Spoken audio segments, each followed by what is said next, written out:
Hello guys ఎలా ఉన్నారు? నా గురించి తెలిసిందనుకుంటున్నా. నా పేరు ఆర్యన్.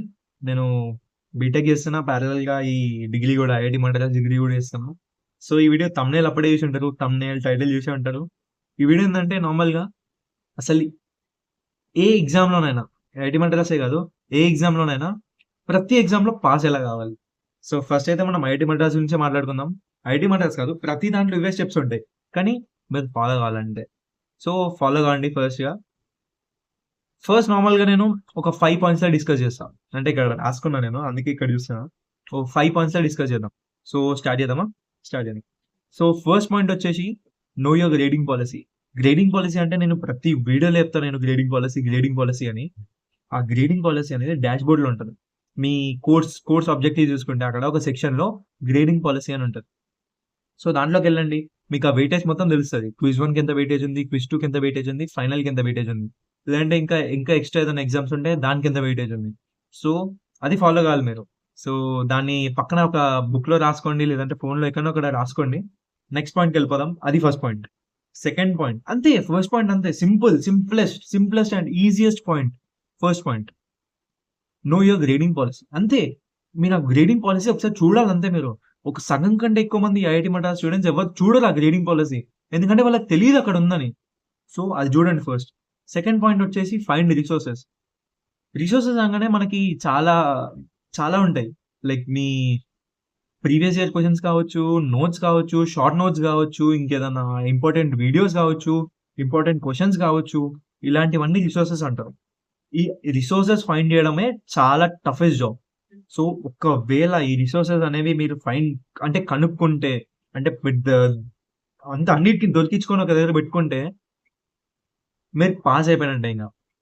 అంటే మీరు జస్ట్ చదవాలంతే ఇంగ దాన్ని. పాస్ అయిపోయినట్టే. మీ దగ్గర నార్మల్‌గా ఒక ఒక నార్మల్‌గా ఇట్లా ఆలోచించండి. నువ్వు హైదరాబాద్ నుంచి హైదరాబాద్ నుంచి ఢిల్లీకెళ్ళాలి. నీకు దారి తెలుసు. ఇంకేం ప్రాబ్లమ్ ఉందసలు? నీకు దారి తెలవాలంతే. నువ్వు పోవడం ఎట్లైనా ఎళ్ళొచ్చు. కానీ నీకు దారి తెలిసింది గదా! ఇప్పుడు. ఆ దారి తెలిసినాక నువ్వు ఎట్లెళ్ళినా అది సెకండరీ. కానీ ఫస్ట్ అయితే నీకు దారి తెలిసింది గదా! 50% ఆఫ్ ద ప్రాబ్లమ్ సాల్వ్ అయిపోయింది గదా! అక్కడ.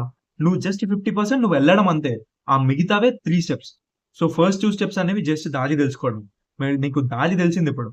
థర్డ్ స్టెప్ ఎక్కడి నుంచి స్టార్ట్ జేయాలి? అంటే నువ్వు హైదరాబాద్ నుంచి స్టార్ట్ చేస్తుంటే నువ్వు ఒకవేళ సికింద్రాబాద్ నుంచి రైల్వే స్టేషన్ నుంచి స్టార్ట్ చేయొచ్చు. లేదంటే నువ్వు రాజీవ్ గాంధీ ఇంటర్నేషనల్ ఎయిర్‌పోర్ట్ నుంచి కూడా స్టార్ట్ చేయొచ్చు. ఎందుకంటే 2 వేస్ ఉన్నాయి. ట్రైన్‌లో ఎళ్ళొచ్చు. నువ్వు ఫ్లైట్‌లో ఎళ్ళొచ్చు. లేదంటే బస్‌లో ఆహ్, కా ఏమంటారు వేరే వరంగల్ నుంచి బస్ ఉంటది. డైరెక్ట్ ఢిల్లీ బస్ ఉంటది. సో, అక్కడి నుంచైనా స్టార్ట్ కావచ్చు. సో, ఎక్కడి నుంచి స్టార్ట్ చేయాలంటే మీరు ఫస్ట్ అక్కడికెళ్ళడం. అంటే లెక్చర్ నోట్స్. ఆ లెక్చర్ నోట్స్ అన్నిటిని ఫైండ్ చేయండి ఫస్ట్. ఆ లెక్చర్ నోట్స్ చదవండి ఫస్ట్. దాని తర్వాత గ్రేడింగ్ అసైన్‌మెంట్స్ ఉంటాయి. ఆ గ్రేడింగ్ అసైన్‌మెంట్స్ పర్ఫెక్ట్‌గా చేయండి. మీరింకా యూట్యూబ్‌లోకెళ్ళి చూస్తే రిసోర్స్ వీడియోస్ అన్నిటిని టీఏ సెషన్స్ అని ఉంటాయి. అది ఎంత ఇంపార్టెంట్ అంటే మీరు ఒక వీక్ 1 మొత్తం ఒక గంట వీడియోలో అయిపోగొట్టేస్తాడు. అంటే మీరు ఒక 12 గంటలు చేస్తే 12 వీక్‌లు ఎగిరిపోయినట్టే. అంటే మీకు 2 రోజులు చాలు మొత్తం కవర్ చేయడానికి. అంటే కరెక్ట్‌గా చూసుకుంటే ఒక 1 వీక్‌లో మొత్తం మీరు కవర్ చేయొచ్చు. అంత సిలబస్ ఉంటదంతే.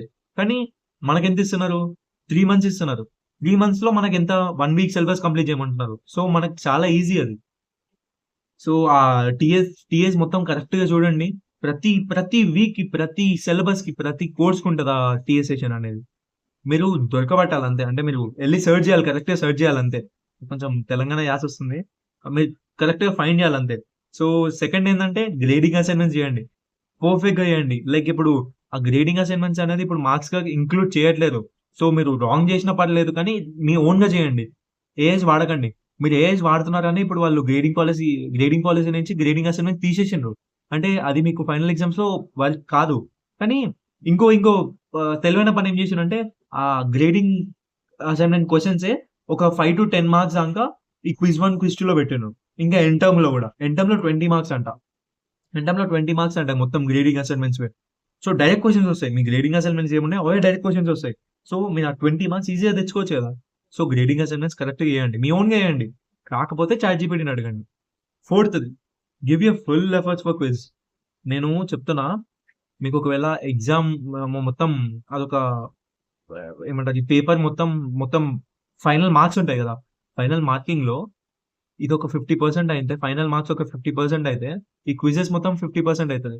మీరు ఒకవేళ ఇప్పుడు దీంట్లో ఉన్నారు కాబట్టి 50% గాని, ఫ్యూచర్‌లో దీన్నేమంటారు?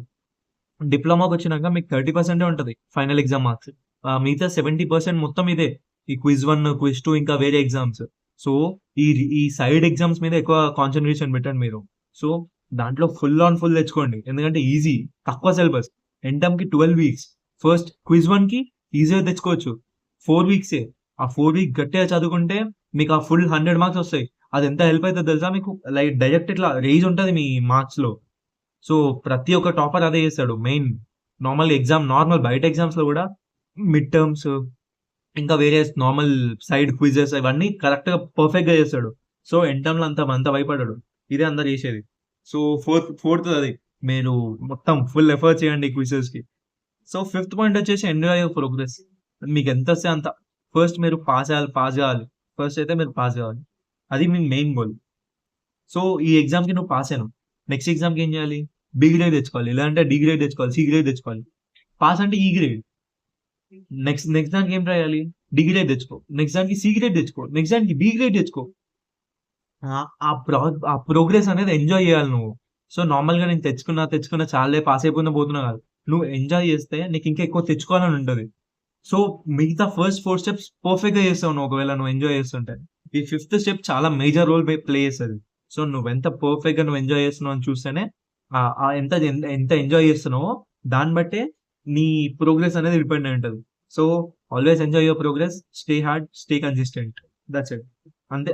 ఈ వీడియో చూసినాక కామెంట్ చేయండి ఏదో ఒకటి హాయ్ అని. అంటే చాలా మంది నార్మల్‌గా అదొక ఏమంటారు ఒక వాటర్ మార్క్ లాగా అనుకుంటున్నారు. సో, కామెంట్ చేయండి. హాయ్ అని కామెంట్ చేయండి ఈ వీడియో ఇక్కడి దాకా చూసుంటే. That's it. Thank you. Bye by.